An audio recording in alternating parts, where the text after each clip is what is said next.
Reportage énergie avec nous ce matin, on a le plaisir d'avoir Lionel Fermigier, bonjour. Bonjour. Alors toi tu es le capitaine du Limoges Hand 87, on va donc parler de handball dans cette ville de basket, hantée par le basket et par le rugby.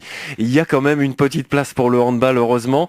Et alors donc, bon toi ça fait déjà plusieurs saisons que tu es revenu sur Limoges, mais on va retracer un petit peu ton parcours puisqu'au départ donc tu es de Fétia, c'est ce que tu me disais. C'est ça. Et donc avec un parcours un petit peu atypique et à travers un petit peu toute la France. Oui, oui, parcours pas forcément atypique, mais départ en sport-études parce qu'il n'y en avait pas encore dans la région, à Talence, à côté de Bordeaux exactement. Derrière, où pendant 2 années, j'ai continué à revenir les week-ends pour jouer au club du Capot Limoges, voilà. Derrière, j'ai intégré le centre de formation des Girondins, où j'ai joué un peu en première et aussi en réserve. Voilà, c'était de la D1 et de la Nationale 1, Nationale 2 pour l'équipe réserve. Et puis après, je suis parti dans le club de Saint-Cyr-sur-Loire, en Touraine, à côté de Tours exactement, où là j'ai joué en N1 et D2. Un petit passage éclair en Corse, 15 jours, voilà, le contrat s'est mal passé, et retour chez papa, maman, voilà, pour rebondir finalement au LH 87. Ouais, alors le club de Saint-Cyr qui est aujourd'hui défunt, qui n'existe plus, hein. Ouais, malheureusement, et qui n'existe plus, qui est redevenu le réveil sportif de Saint-Cyr, qui a réintégré le club Omnisport. Ouais, c'était un club aux grosses ambitions, qui est monté de N3 en D1, je crois, je vais pas dire de bêtises, je crois en Ouais. 6-7 ans. Voilà, donc un gros parcours, et puis qui malheureusement l'année dernière a déposé le bilan. Ouais.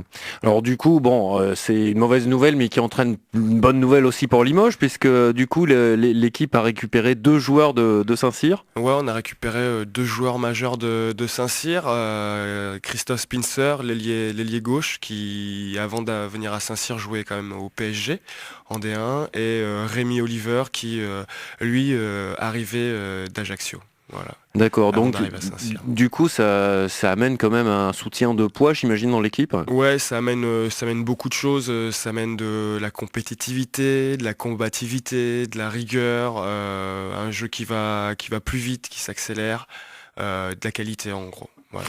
Bon, l'objectif, hein, on en avait discuté avec Alain Aubard et Nenad Stanic, le coach, là, cette année, c'est clairement d'essayer de monter en D2. Alors pour le moment, ça se passe plutôt pas mal, hein, 3 matchs, 3 victoires, et des matchs un petit peu plus difficiles, enfin en tout cas des matchs costauds qui se profilent à l'horizon, hein. Ouais, ça y est, on va dire que la saison commence vraiment. Alors la montée, c'était compliqué de pas la dire avec les recrues qu'on a fait. Voilà. On va pas se prendre plus la tête que ça. On sait qu'on a une carte à jouer cette année. On prend les matchs les uns après les autres. Donc voilà, c'est vrai qu'on a bien commencé. 3 matchs, 3 victoires. C'était pas forcément des équipes qui ont les mêmes prétentions que nous, parce qu'on vise plutôt un maintien et qu'on se devait de gagner contre ces équipes-là. Voilà. Là, on va à Cherbourg, qui est invaincu comme nous, qui met beaucoup de buts. Voilà, on est derrière eux au classement parce que ils ont mis 26 buts, je crois, de plus que nous. Derrière Cherbourg, on reçoit les Girondins, qui est aussi invaincu. Voilà, nous on a juste mis un petit but de plus qu'eux, donc on est devant au classement général. Donc on va dire qu'on se vaut. Et puis voilà, derrière on va aller à Gonfreville aussi, à côté du Havre, où c'est compliqué d'aller jouer là-bas. Donc là on a 3 matchs où on sera fixé. On saura si effectivement on peut se dire on joue la montée, ou on va se dire bon, ça va être compliqué, on va peut-être être sur le podium, mais ça suffira pas, quoi. C'est quoi l'ambiance au LH? C'est une ambiance de copains, principalement. Voilà, ça faisait un petit moment que j'avais pas connu ça, mais enfin depuis que je suis revenu à Limoges, voilà, c'est un pied total de venir à l'entraînement, de retrouver les copains tous les soirs. En même temps, on se fait pas de cadeaux, voilà.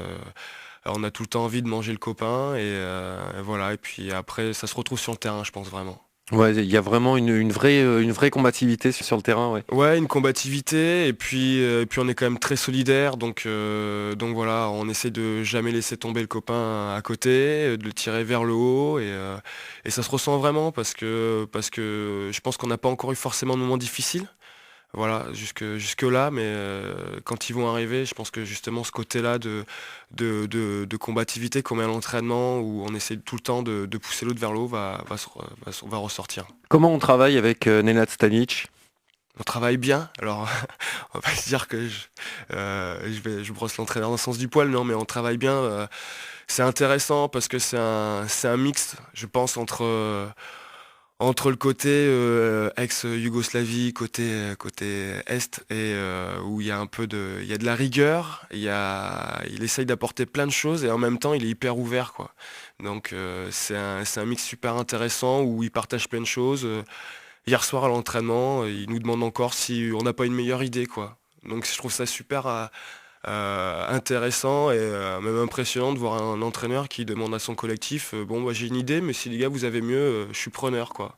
Voilà, Ouais, je trouve ça assez rare. ouais, c'est quelqu'un de vraiment ouvert vers ses joueurs et vers Ouais. les possibilités, les idées des uns et des autres. Ouais, ouais, du coup ça fait un peu notre force parce que plutôt que de partir bille en tête et de se dire c'est moi qui ai la solution, c'est moi qui ai les clés, non, voilà, il a une ligne de conduite, on la suit.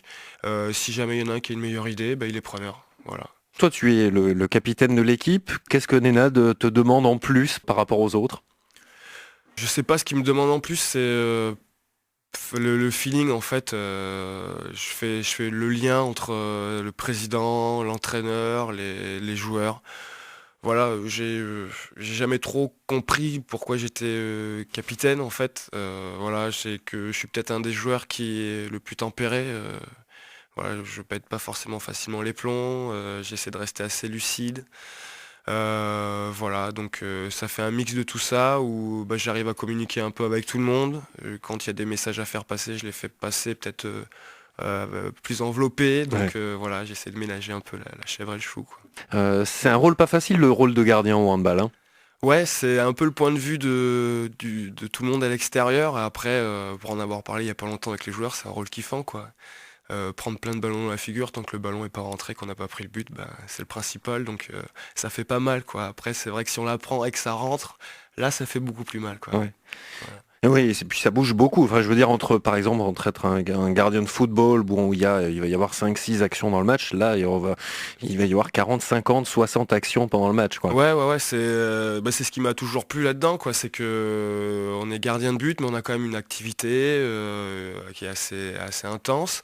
On a un rôle qui est pas forcément comme au foot, où si l'équipe domine, bah nous on est là dans notre but, on attend.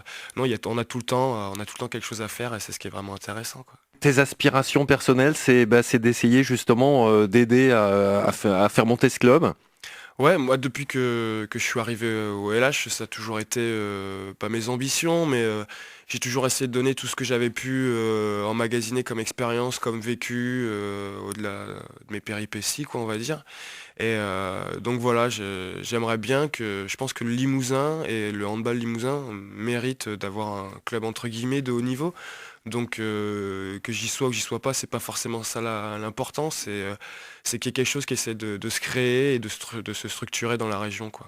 Ouais, c'est difficile pour le handball de vivre, hein, comme on disait tout à l'heure, à côté du basket, à côté du rugby.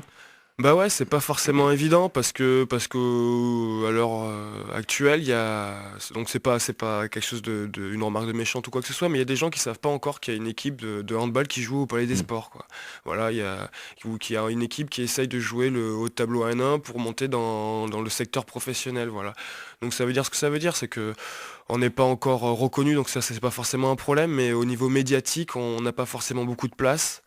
Donc après, bah, on n'a pas forcément beaucoup de place au niveau sponsoring. Donc si on n'a pas beaucoup de place au niveau sponsoring, c'est compliqué de faire venir des joueurs qui peuvent nous aider à monter.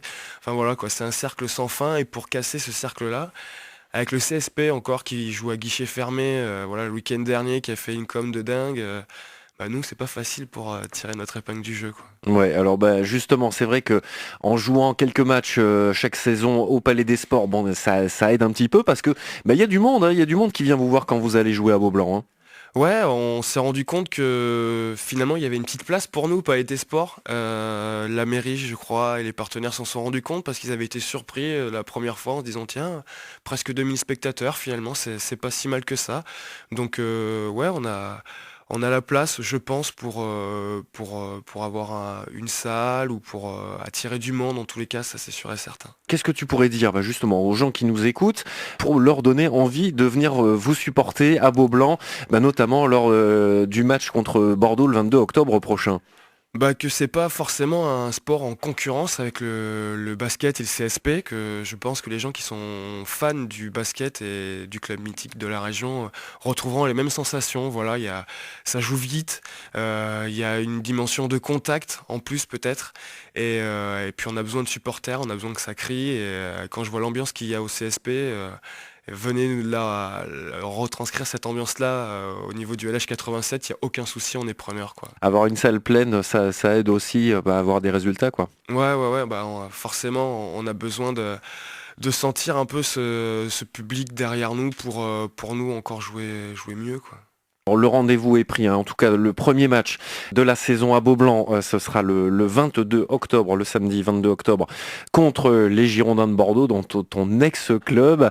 Ouais. Il y a encore des joueurs là-bas avec lesquels tu avais joué ou pas du tout? Ouais, il y a quelques joueurs que j'ai côtoyés en sport-études ou même en club, voilà, on s'est croisés. Après là, ça commence à faire un petit paquet d'années Ouais. que je joue dans cette division-là, donc dans tous les clubs, grosso modo, on a ou des connaissances ou des copains, quoi. Merci beaucoup Lionel. Bah, de rien, avec Et plaisir. puis, on te retrouvera peut-être dans la saison pour nous parler justement un petit peu des résultats, faire le point après un début de saison plutôt prometteur pour le moment. À très bientôt. Merci.